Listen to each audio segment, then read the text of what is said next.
আসসালামু আলাইকুম দর্শক বাংলাদেশকে নিয়ে পাকিস্তান এবং ভারত দুটো এই বৃহৎ প্রতিবেশী দেশ পরস্পর বিরোধী অবস্থান নিচ্ছে।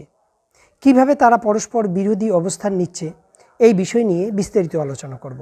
তো দর্শক, আপনারা জানেন বাংলাদেশের হাজার হাজার নাগরিক তারা সুচিকিৎসার জন্য প্রতি বছরই ভারতে আসেন এবং ভারতের কলকাতা, চেন্নাই, ব্যাঙ্গালোর এই সব জায়গায় তারা উন্নত চিকিৎসা নিয়ে থাকেন। যেহেতু বাংলাদেশে এই ধরনের উন্নত চিকিৎসা পরিষেবা এখনও তৈরি হয়নি, ফলে তো দর্শক এটা একটা বাস্তবতা যেখানে বাংলাদেশের অনেক নাগরিককে ভারতে এসে চিকিৎসা পরিষেবা নিতে হয়।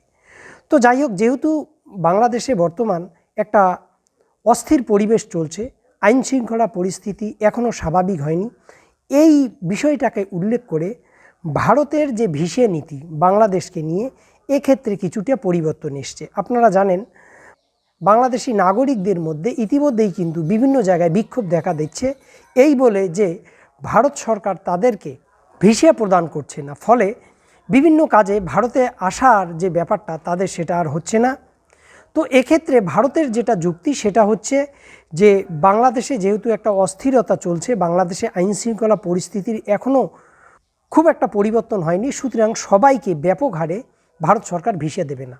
এক্ষেত্রে ভারতের বিদেশ মন্ত্রকের মুখপাত্র রণধীর জয়সওয়াল তিনি বলেছেন যে ভিসা দেওয়া হবে জরুরি ক্ষেত্রে, যারা জরুরি ক্ষেত্রে চিকিৎসার জন্য আসবে তাদের হয়তো ভিসা দেওয়া হবে, কিন্তু ব্যাপক হারে ভিসা দেওয়া হবে না। তো এটা ভারতের পক্ষ থেকে কিন্তু সাফ জানিয়ে দেওয়া হয়েছে।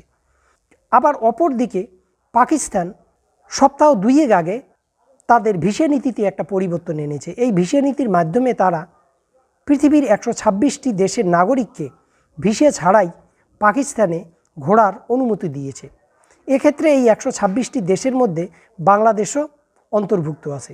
তো দর্শক, 2রা সেপ্টেম্বর সচিবালয়ে বাংলাদেশের পররাষ্ট্র উপদেষ্টা জাহাঙ্গীর আলম চৌধুরীর সঙ্গে বাংলাদেশে নিযুক্ত পাকিস্তানের যে রাষ্ট্রদূত মারুফ আহমেদ যখন সৌজন্য সাক্ষাৎকার হচ্ছিল, তখন তিনি এই বিষয়টি বাংলাদেশকে অবগত করেন।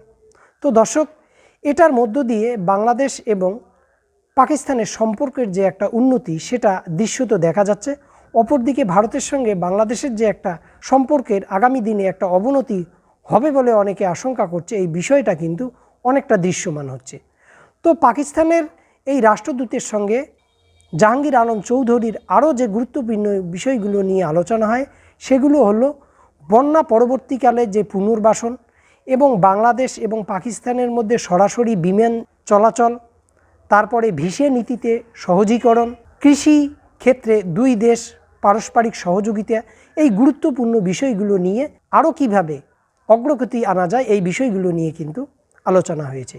তো দর্শক, আমি এর আগের ভিডিওতেই বলেছিলাম যে ভারত এবং বাংলাদেশের মধ্যে সম্পর্কের আগামীতে যদি অবনতি হয়, তো সেক্ষেত্রে ভারতের যে চরম প্রতিদ্বন্দ্বী দুই প্রতিবেশী দেশ, বৈরী প্রতিবেশী দেশ, এই সুযোগটা নিয়ে বাংলাদেশের সঙ্গে কিন্তু তারা একটা ঘনিষ্ঠ সম্পর্ক গড়ার চেষ্টা করবে, যেটা ভারতের জন্য কখনোই কিন্তু ইতিবাচক হবে না।